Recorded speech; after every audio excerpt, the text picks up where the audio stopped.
الحمد لله رب العالمين والصلاة والسلام على رسوله محمد وآله وأصحابه أجمعين أما بعد وعن أنس رضي الله عنه قال قال رسول الله صلى الله عليه وسلم إذا مررتم برياض الجنة فارتعوا قالوا وما رياض الجنة قال حلق الذكر رواه الترمذي وعن أبي هريرة رضي الله عنه قال قال رسول الله صلى الله عليه وسلم من قعد مقعدا لم يذكر الله فيه كانت عليه من الله ترتا ومن اضطجع مضجعا لا يذكر الله فيه كانت عليه من الله ترت رواه أبو داود وعنه قال قال رسول الله صلى الله عليه وسلم ما من قوم يقومون من مجلس لا يذكرون الله فيه إلا قاموا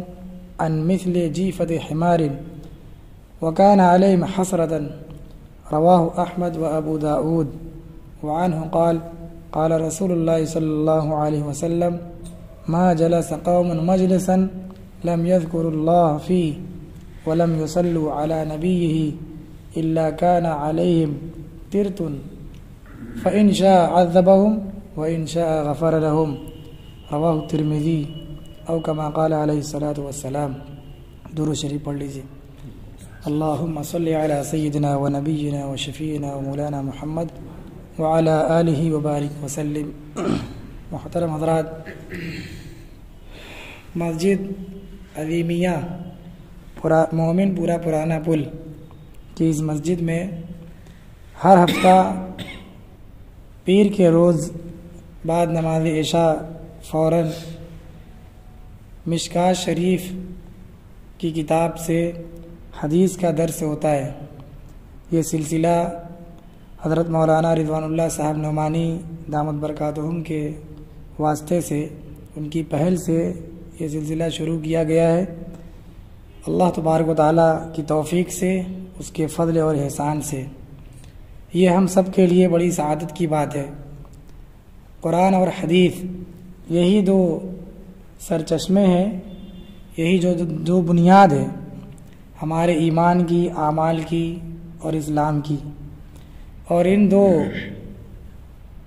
مرجعوں سے جڑے رہنا، ان دو بنیادوں سے اپنے آپ کو مربوط رکھنا، یہ ہمارے ایمان اور ہمارے اسلام کی سلامت کی بہت واضح دلیل ہے. نبی اکرم صلی اللہ علیہ وسلم نے وصیت کی ہے کہ میرے بعد مسلسل فتنے کا زمانہ آئے گا. فتنہ ہر اعتبار سے، دنیاوی اعتبار سے، ایمانی اعتبار سے، دینی اعتبار سے. دنیا کے حالات تو ایک دن جیسے بھی ہوں گزر جائیں گے، لیکن ایمانی فتنہ اور دینی فتنہ یہ بہت خطرناک چیز ہے اور یہ بڑی مہلک چیز ہے.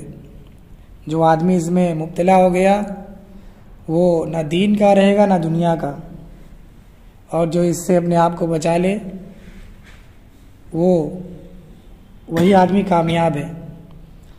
تو نبی اکرم صلی اللہ علیہ وسلم نے مسلسل فتنوں کی زمانے کی پیشن گوئی کی ہے، وصیت کی ہے کہ اس فتنوں کے زمانے میں جو شخص کتاب اللہ اور میری سنت رسول اللہ سے جڑا رہے گا، اس کا ایمان سلامت رہے گا، اس کے اعمال سلامت رہیں گے، اس کا دین محفوظ رہے گا، اس کے عقائد درست ہوں گے، اور انشاءاللہ اس کا خاتمہ ایمان پر ہوگا. تو یہ حدیث کا درس یہ دیکھنے میں چند افراد اور ہفتے میں ایک دن یہ بڑی اہمیت کی چیز ہے.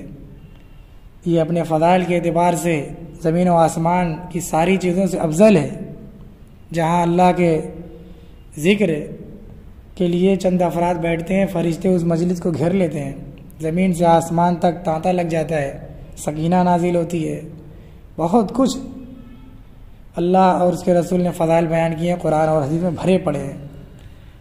اور یہ جو درس حدیث کا جو باب چل رہا ہے باب و ذکر اللہ عز و جل، اللہ تبارک و تعالیٰ کے ذکر کا باب، اللہ کے ذکر کا بیان۔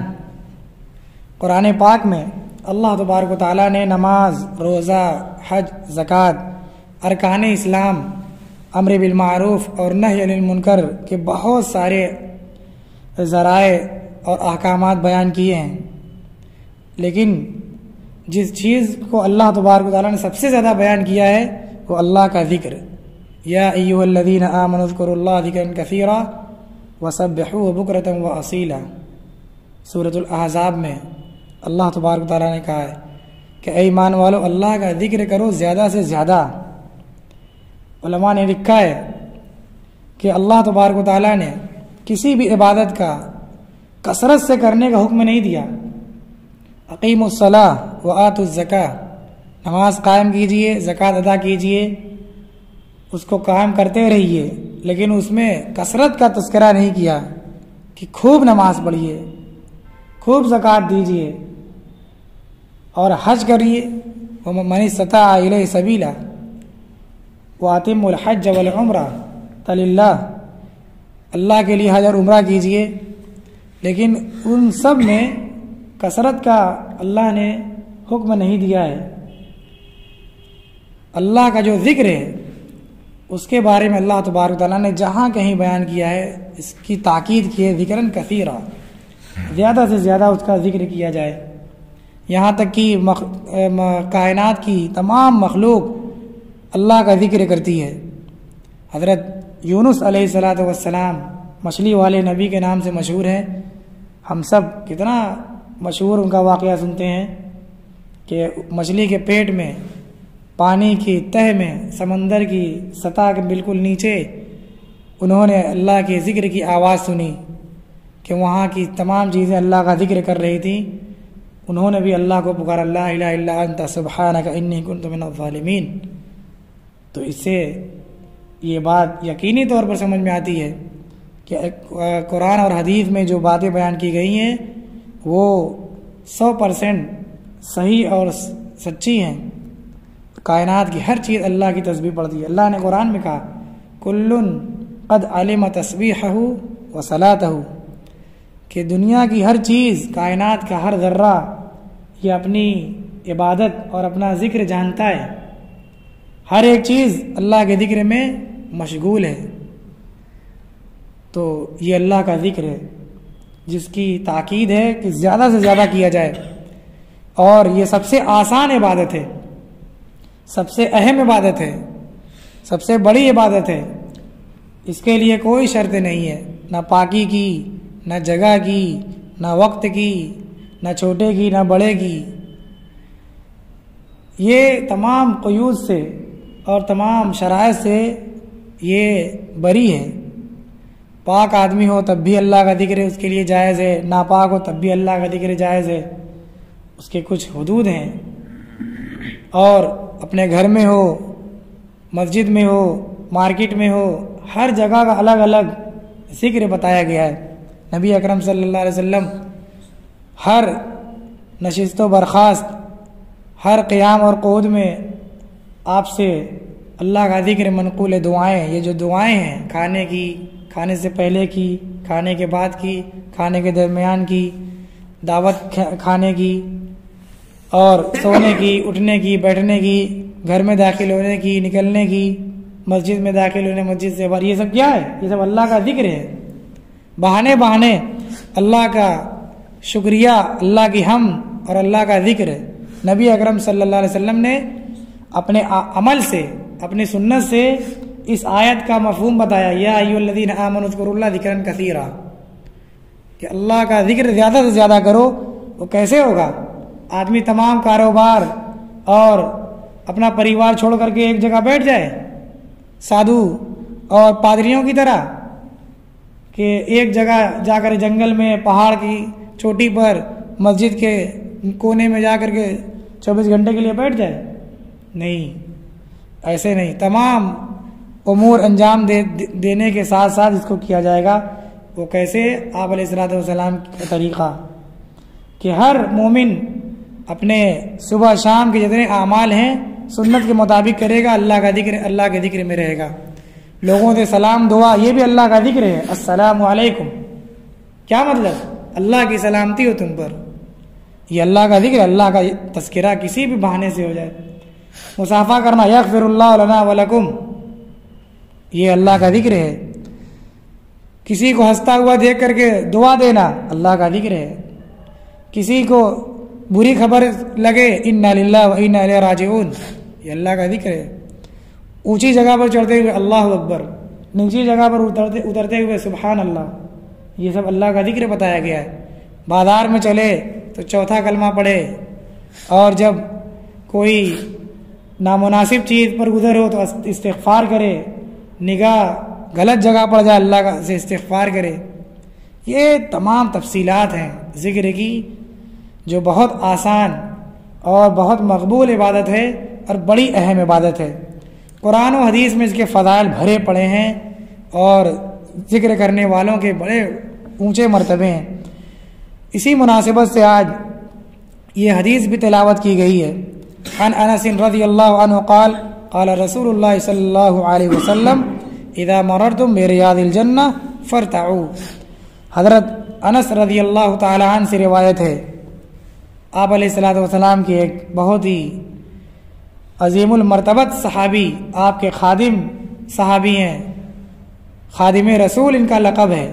10 سال آپ علیہ الصلوۃ والسلام کی خدمت کی ہے، اور آپ نے کہا کہ میں نے 10 سال آپ کی خدمت کی ہے اور کبھی بھی اللہ کے رسول نے مجھے اف تک نہیں کہا ہے. یہ نہیں کہا کہ کیوں کیا یا کیوں نہیں کیا، یہ سوال ہی نہیں کیا آپ صلی اللہ علیہ وسلم نے. ایسا آپ علیہ الصلوۃ والسلام کا اخلاق اور اتنی شفقت سے آپ لوگوں کے ساتھ حسن سلوک سے پیش آتے تھے. انہوں نے بیان کیا ہے کہ اللہ کے رسول صلی اللہ علیہ وسلم نے فرمایا اذا مررتم بریاض الجنہ، اے مسلمانوں جب تم لوگ جنت کی کیاریوں میں سے گزرو، فرتعوا تو چر لیا کرو. یہ لفظی ترجمہ ہوا، جب تم جنت کی کیاری میں سے گزرو تو چر لیا کرو. اب صحابہ نے سوال کیا قالوا وما ریاض الجنہ، صحابہ نے اللہ کے رسول سے پوچھا اے اللہ کے رسول ریاض الجنہ کیا ہے؟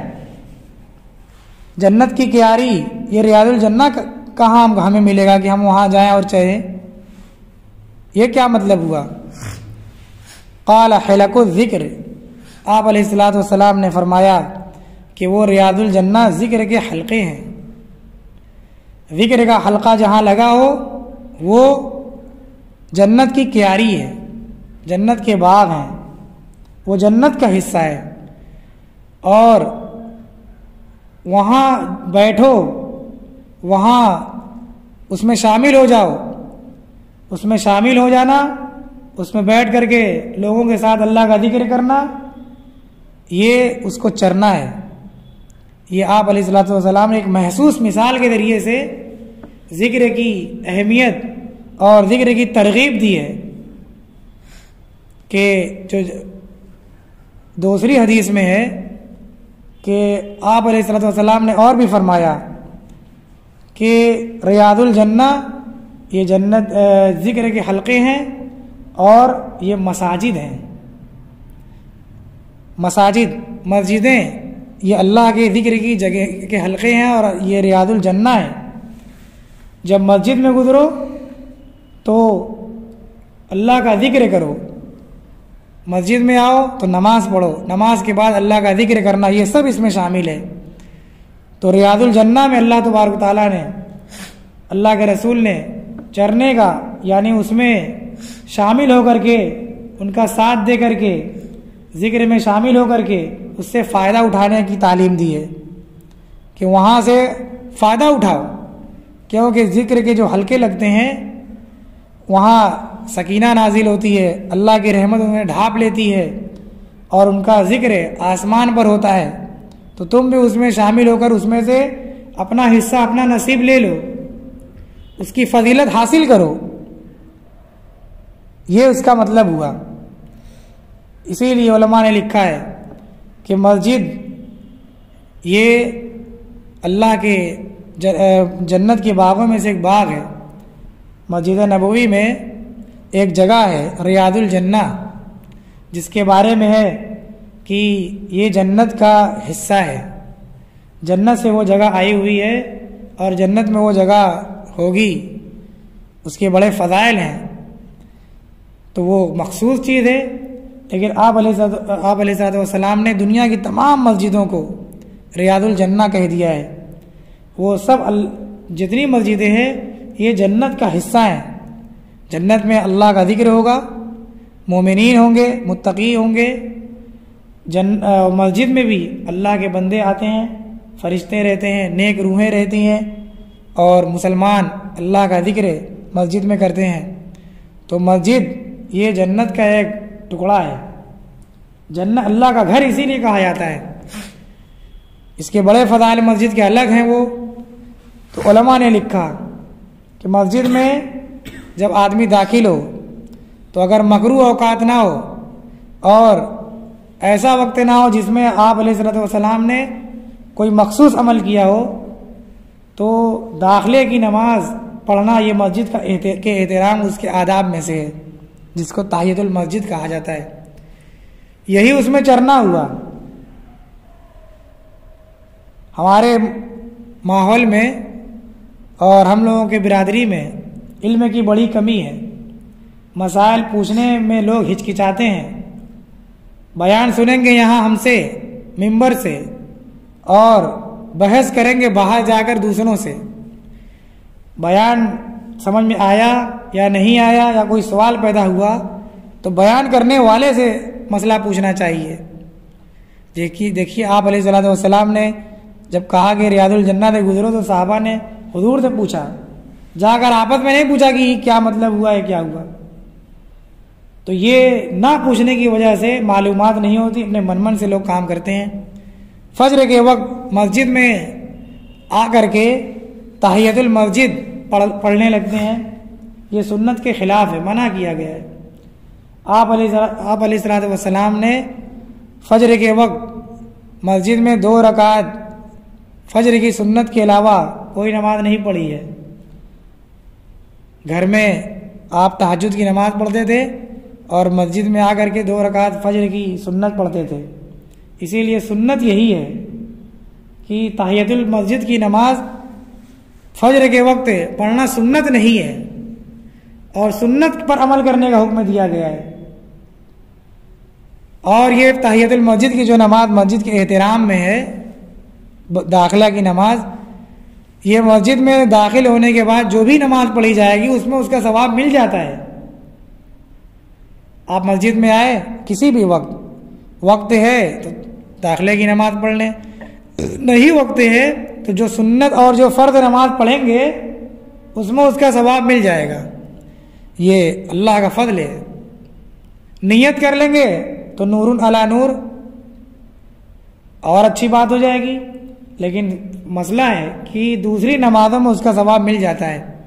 تو یہ معلومات ہونی چاہیے، مسائل سے واقفیت ہونی چاہیے، سنت کا التزام ہونا چاہیے۔ کوئی بھی عمل ہو یہ سوچیے کہ ہم سنت ادا کر رہے ہیں، اپنی منمانی کر رہے ہیں، تو سنت پر عمل کرنے کا میں جو خوبی ہے اور جو ثواب ہے وہ اپنی طرف سے اور اپنی منمانی کرنے میں وہ چیز نہیں ہے۔ ہم مسلمان سنت کے پابند ہیں۔ علیکم بسنتی وسنت الخلفاء الراشدین المہدیین، تم پر میری سنت اور میرے خلفاء راشدین کی سنت لازم ہے۔ تو اس لیے یہ مسئلہ ذہن میں آ گیا، میں نے بیان کر دیا۔ تو مساجد کو اللہ کے رسول نے ریاض الجنہ کہا ہے، اور اس میں چرنے یعنی اس میں عبادات کرنے، ذکر میں کی مجلس لگی ہو تو اس میں بیٹھنے کی ترغیب دی ہے۔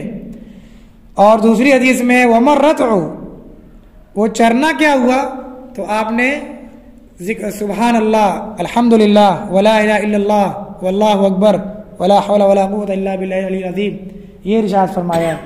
یعنی سوم کلمہ جس میں اللہ کی تسبیح یعنی اللہ کی پاکی بھی ہے، اللہ کی حمد الحمدللہ میں، اللہ کی بڑائی اللہ اکبر، اور تحلیل یعنی لا الہ الا اللہ، اللہ کے سوا کوئی معبود نہیں، اللہ ہی برحق ہے۔ یہ تمام سوم کلمے میں ہر قسم کے ذکر ہے، اللہ کے ہر قسم کی بڑائی، کبریائی، پاکی سب ہے۔ اسی لیے سوم کلمہ کے بڑے فضائل ہیں کہ جو ایک مرتبہ سبحان اللہ الحمدللہ ولا الہ الا اللہ واللہ اکبر پڑھتا ہے تو اگر اس کے گناہ جھاگ سمندر کے جھاگ کے برابر بھی ہوں گے تو اللہ تبارک و تعالیٰ اس کی برکت سے معاف کر دیں گے، سب کا کفارہ ہو جائے گا، اتنے اس کے فضائل ہیں۔ تو یہ مساجد یہ ریاض الجنہ ہے، اور اس میں جو ذکر کے حلقے ہیں وہ بھی جنت کی کیاری ہے۔ مسجد میں ذکر لگا ہوا اور ذکر کے حلقے لگے ہوئے ہوں، کچھ لوگ بیٹھ کر کے دین کی باتیں کر رہے ہوں، وہ بھی ذکر کا حلقہ ہے۔ ہم لوگ یہاں بیٹھ کر حدیث کا درس دے رہے ہیں، یہ بھی ذکر کا حلقہ ہے۔ ذکر کے بہت عام لفظ ہے، ہر وہ چیز جس میں اللہ کی اور اس کے رسول کی بات ہو، دین کا کام ہو، مسئلے مسائل کو پڑھنا پڑھانا ہو، جیسے مدارس، ہمارے مدرسے میں مسجد میں تعلیم ہوتی ہے یا اوپر کلاس میں ہوتی ہے، وہ جو ایک ایک کلاس ہے وہ ذکر کے حلقے ہیں، اس میں تعلیم قرآن کی، حدیث کی، دین کی تعلیم دی جا رہی ہے، تو وہ تعلیم کے حلقے ہیں۔ اور مسجد میں کچھ لوگ بیٹھ کر کے ذکر کر رہے ہیں، تسبیح پڑھ رہے ہیں، قرآن سیکھ رہے ہیں، سکھا رہے ہیں، جیسے تبلیغی جماعت میں وہ ان کے جو معمولات ہیں 24 گھنٹے میں، وہ کبھی کچھ لوگ بیٹھ کر کے قرآن سیکھتے سکھاتے ہیں، ایک دوسرے کو سورہ صحیح کراتے ہیں، مسئلے مسائل، وضو کا طریقہ، نماز کا طریقہ یہ سکھاتے ہیں۔ کچھ لوگ بیٹھ کر کے مشورہ کرتے ہیں کہ لوگوں کو دین کی بات کیسے پہنچائی جائے، گھر گھر کتنی گھر ملاقات ہوئی، کیا ہوا، مسجد میں بیٹھ کر کے 8 گھنٹے وقت دیتے ہیں، تو یہ سب اس میں شامل ہے، بہت وسیع ہے۔ تو ان سب کو اللہ کے رسول نے کہا ہے کہ یہ ریاض الجنہ ہے۔ حضرت ابو ہریرہ رضی اللہ تعالیٰ عنہ نے ایک مرتبہ صحابہ کے پاس سے آپ گزرے، لوگ باہر بیٹھے ہوئے تھے، کہا کہ رے تم لوگ یہاں بیٹھے ہوئے ہو اور وہاں مسجد میں اللہ کے رسول کی میراث بٹ رہی ہے، تقسیم ہو رہی ہے، جلدی جاؤ۔ لوگ بھاگے بھاگے مسجد میں آئے کہ اللہ کے رسول کی میراث، اللہ کے رسول کا تھوک اور لعاب اور ان کے وضو کا جو پانی ہے ان کو لینے کے لیے لوگ لڑائی کر لیتے تھے کہ ہمیں ملے ہمیں ملے، یہ عالم تھا صحابہ کا۔ فوراً لوگ بھاگے بھاگے مسجد میں آئے اور دیکھا تو مسجد میں کچھ صحابہ بیٹھ کر کے قرآن سیکھ رہے ہیں، کچھ بیٹھ کر کے ذکر کر رہے ہیں، کوئی نماز پڑھ رہا ہے، کوئی تلاوت میں لگا، کوئی دعا میں استغفار میں لگا ہوا ہے، مطلب الگ الگ جگہ پوری مسجد عبادت سے آباد ہے۔ تو وہ لوگ واپس پلٹے، کہا کہ ابو ہریرہ آپ کہاں کچھ بٹ رہا ہے، وہاں تو جو ہے پورے حلقہ ہی حلقہ لگا ہوا ہے، لوگ اپنی اپنی عبادت میں مشغول ہیں۔ کہا کہ ارے بھائی یہی تو اللہ کے ذکر کی، یہی تو حضور کی میراث ہے، یہ مسجد کو آباد کرنا، مسجد میں وقت دینا، ذکر کرنا، تلاوت کرنا، دعا کرنا، استغفار کرنا، دینی مشورہ کرنا، یہی تو حضور کی میراث ہے۔ تب لوگوں کو سمجھ میں آیا کہ نہیں، بات آپ کی صحیح ہے، ہم لوگ تو مال و دولت سمجھ رہے تھے، یہ بھی تو حضور کی میراث ہے، یہ بھی آپ ہی نے تو بتا کر، آپ ہی تو چھوڑ کر گئے ہیں، دین، صحیح دین کی پہچان آپ نے کرائی، عبادات، کیسے آدمی گناہوں سے پاک ہو، کیسے آدمی کا اجر بڑھے، نام اعمال میں نیکیاں ہوں، عبادات کے طریقے، ذکر کے الفاظ، قرآن، یہ آپ ہی تو چھوڑ کر گئے، یہ بھی تو آپ کی میراث ہے، مال و دولت جیسے میراث ہے، دین بھی تو آپ ہی کی میراث ہے، اور یہ مال و دولت ایک دن ختم ہو جائے گا، اور یہ آپ کا دیا ہوا دین، آپ کو بتایا ہوا طریقہ، آپ کی سکھلائی ہوئی عبادت، آپ کی سکھلائی ہوئی دعائیں، نماز، اس کا ثواب کبھی نہیں ختم ہوگا۔ یہ باقیات الصالحات ہیں، ہمیشہ باقی رہنے والی نیکیاں ہیں۔ مال و دولت ایک دن سب فنا ہو جائے، کل من علیہ فان، لیکن یہ آپ کی جو میراث ہے، اللہ کا ذکر ہے، یہ کبھی فنا ہونے والا نہیں ہے۔ وعن ابی ہریرہ رضی اللہ تعالی عنہ قال قال رسول اللہ صلی اللہ علیہ وسلم من قعد مقعدا لم يذكر اللہ فیہ کانت علیہ من اللہ ترتن۔ حضرت ابو ہریرہ رضی اللہ تعالیٰ عنہ سے مروی ہے، انہوں نے روایت کیا کہ اللہ کے رسول صلی اللہ علیہ وسلم نے فرمایا جو کسی جگہ بیٹھا لم یذکر اللہ فی، جس میں اللہ کا ذکر نہیں کیا، ایسی جگہ بیٹھا جس میں اللہ کا ذکر نہ کیا ہو، کانت علیہ من اللہ ترتن، تو وہ جگہ وہ مجلس اس کے حق میں اللہ کی جانب سے حسرت اور نقصان کا سبب ہوگی۔ ومن اضطجع مضجعا لا یذکر اللہ فی کانت علیہ من اللہ ترتن، اور جو آدمی ایسی جگہ لیٹا جس میں اللہ کا ذکر نہیں کیا، تو وہ سونا بھی، وہ آرام کرنا بھی اللہ کی جانب سے اس کے اوپر اس کے حق میں یہ حسرت اور نقصان کا سبب ہوگی۔ اس حدیث میں حضور نے دو بات بیان فرمائی، ایک جگہ کی اور ایک وقت کی، کہ کوئی کسی بھی جگہ چند لوگ یا تنہا کوئی آدمی بیٹھے کسی کے ساتھ بات چیت کرے، دنیا کی بات کرے، لیکن اس میں اللہ کا تذکرہ نہ آئے۔ اور دوسری حدیثوں میں ہے، آگے آ رہا ہے، جس میں اللہ اور اس کے رسول پر درود و سلام بھی نہ ہو، نہ اللہ کا ذکر ہو، نہ حضور پر درود بھیجے، یعنی اللہ اور اس کے رسول کا کوئی تذکرہ اس میں نہ آئے۔ جیسے ہم لوگ بار بات کر رہے ہیں، بیان کر رہے ہیں، اللہ کا نام اللہ تعالیٰ، حضور کا نام آتا ہے صلی اللہ علیہ وسلم، ان پر درود فوراً بھیجتا ہے سب ہر آدمی۔ تو ایسی مجلس نہیں تھی، بلکہ دنیا ہی دنیا اور دنیا بھر کی بات کر کے آدمی اڑ گیا، تو وہ مجلس اس کے حق میں حسرت اور نقصان کا سبب ہوگی قیامت کے دن، جب تمام اعمال کی جزا سامنے لائی جائے گی اور آدمی نے کب کہاں کون سا عمل کیا سب اس کے سامنے آ جائے گا، تو وہ دیکھے گا کہ یہ فلاں مجلس ہم لوگوں نے جمائی تھی اور اس میں دنیا کی بکواس اور بات چیت ہوئی اور اس میں اللہ کا تذکرہ نہیں ہوا، تو اس کا نقصان اس کو دکھلایا جائے گا کہ دیکھیے اس کا نقصان تمہارے اوپر کتنا ہوا۔ حدیث میں ہے کہ جنتی جب جنت میں چلے جائیں گے تو جنت میں جانے کے بعد کسی چیز کا کی حسرت اور افسوس نہیں ہوگا، کوئی قلق نہیں ہوگا، ہر آدمی اپنی جنت سے بالکل مطمئن اور خوش ہوگا، کوئی غم نہیں ہوگا وہاں۔ اللہ نے وعدہ کیا ہے جنت ایسی ہوگی، لیکن ایک چیز کا جنتی کو افسوس اور حسرت ہوگی کہ دنیا میں وہ گھڑی، وہ وقت، وہ موقع جو اس نے اللہ کے ذکر کے بغیر گزار دیا تھا، بس اسی کا اس کو افسوس رہے گا کہ کاش ہم اس وقت میں بھی اللہ کا ذکر ایک ہی مرتبہ اللہ کا نام لے لیتے تو آج میرے درجات اور بلند ہوتے، میری جنت کی کنڈیشن اور اچھی ہوتی، میں اور اچھی اور زیادہ نعمت میں ہوتا اور جنت کے بلند درجوں پر ہوتا، یہ اس کا افسوس رہے گا۔ تو اسی کا بیان اس حدیث میں بھی ہے۔ وَمَنِ اسْتَجَعَ مَضْجِعًا، اور جو ایسی جگہ جس نے آرام کیا جس میں اللہ کا ذکر نہیں کیا، یعنی سونے کے وقت اللہ کا ذکر نہیں کیا، سویا اٹھا اور اپنا کام کیا۔ حضور نے سونے کے وقت کی دعا بتائی ہے، اللہم بسمک اموت واحیا، سو کر اٹھنے کی دعا بتائی ہے، الحمدللہ الذی احیانا بعد ما اماتنا والیہ النشور۔